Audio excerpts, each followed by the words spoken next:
The Board of Appeals hearing March 7th, 2024 is now in order.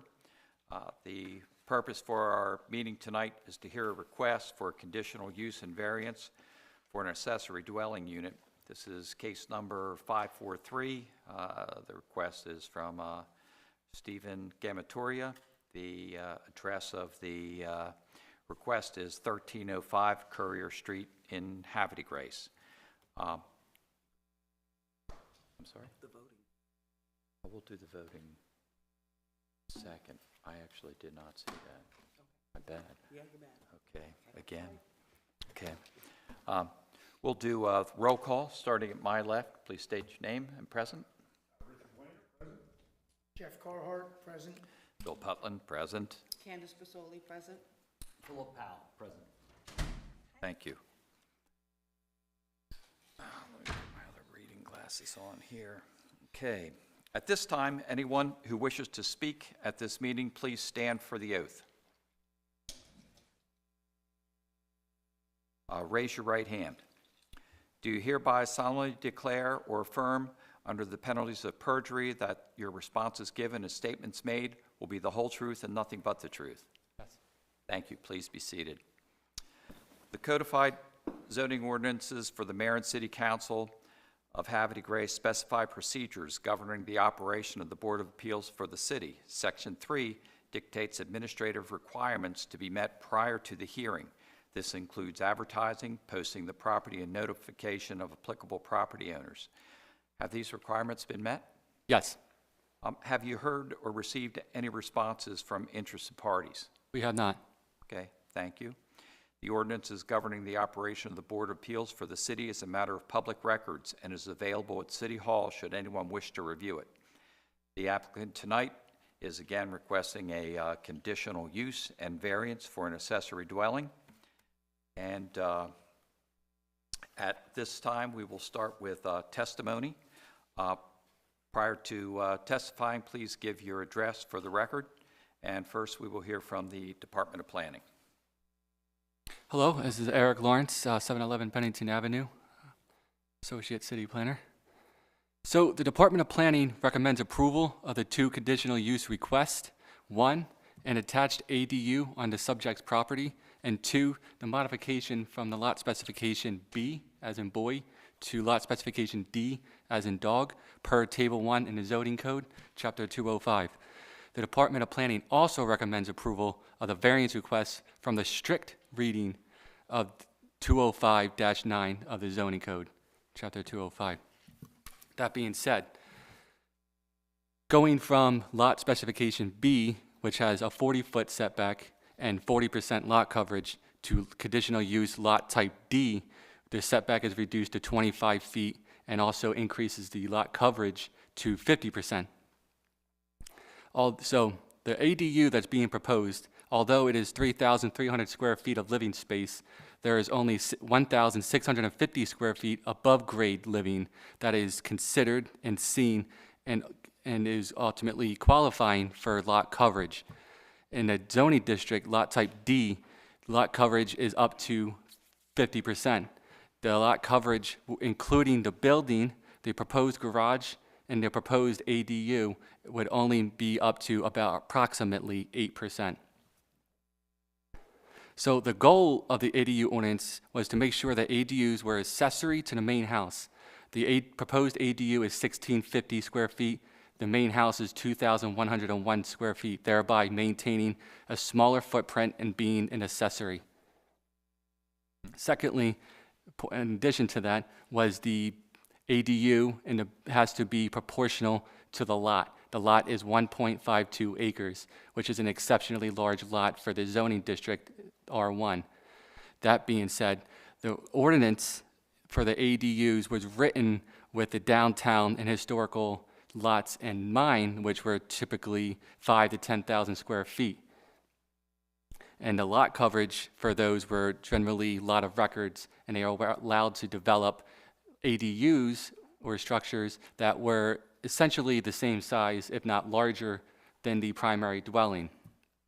That being said, The defining attributes about the property is that there are not many 1.5 acre parcels in the R1 zoning district, and with the conditional use lot, you are still building and developing within the setback parameters and the lot coverage and maintaining the building as an accessory use to the primary dwelling. However, should the Board of Appeal approve of the variance and conditional use request, the Department of Planning recommends the minimum relief necessary for the applicant to maintain the intent of the relevant city code in addition to the following conditions listed below. 1, the proposed attached ADU shall not exceed the 1,650 square feet of above-grade living area while maintaining the development standards per lot specification type D. Number 2, the capital cost recovery fees in the amount of $18,500 per the ADU must be paid to the city per Chapter 196. And number 3, the conditional use approval for an ADU is limited to the owner and will expire upon sale or transfer of the ownership of the property. Now, the staff report is available online and it is on the city calendar. You can download it and it's available for you at any time. I am now available if you have any questions. Thank you. Anyone have any questions for Mr. Lawrence? Not a question specifically, but just in case anyone is watching or listening at home, the acronym ADU, accessory dwelling unit? Yes. Okay. Thank you. Next, thank you, Eric. Next, we'll hear from the applicant or the applicant's representative.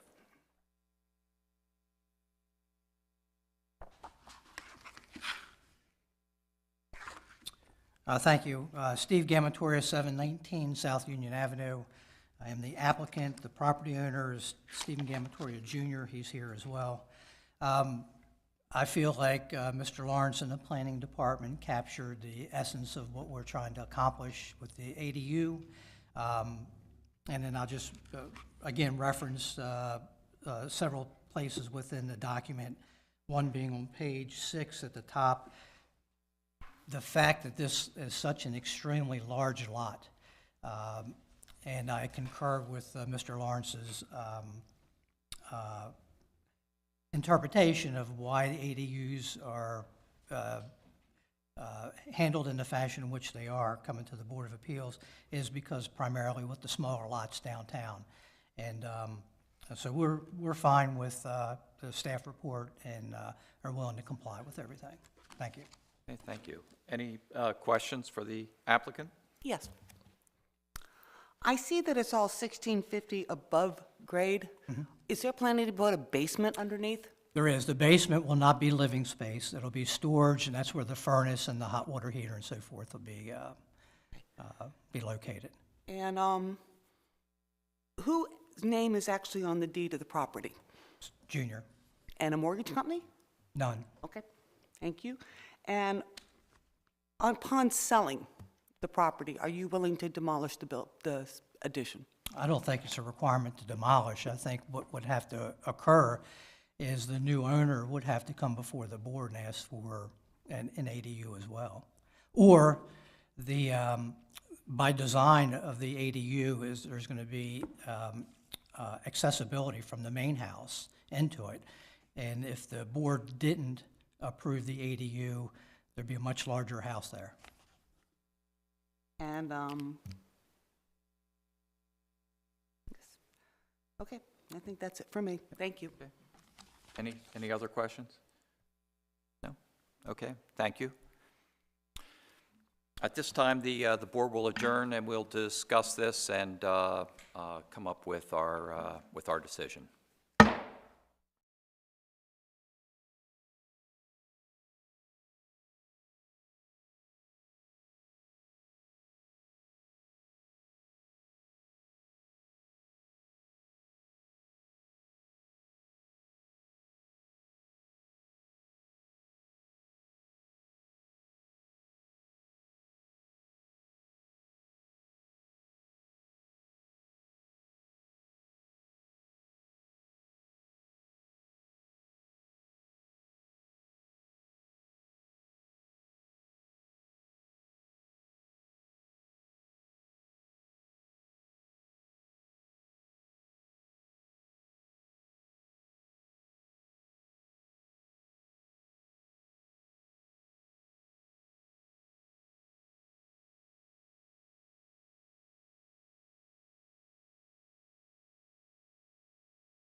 We'll, what if you do? Good with that? Someone? The time is 6:45. The board is now back in order. Do we have a motion? Mr. Chairman, I will move, sorry about that. Chairman, I'll move that we accept, approve the conditional use and variance as described by the city staff. Thank you. Do we have a second? I'll second that. All in favor? Aye. Aye. The board has heard the request, and we've all unanimously approved the request. Our hearing is adjourned. We wish you luck.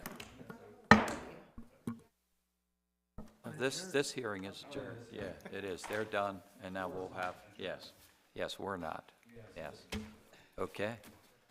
Thank you, guys. All right. See you guys.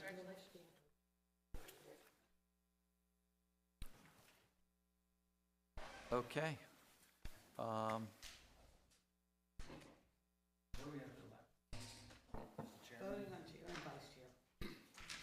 Okay, let's get, I'll second it. okay, we're adjourned. All the same way. We're done. Okay, We did. we just did, yeah. Motion second, unanimous, carried, moved. Watch it on TV. Yes. Okay, You Well didn't done. have time to object. what about discussion? You missed your chance. That's why I showed up tonight.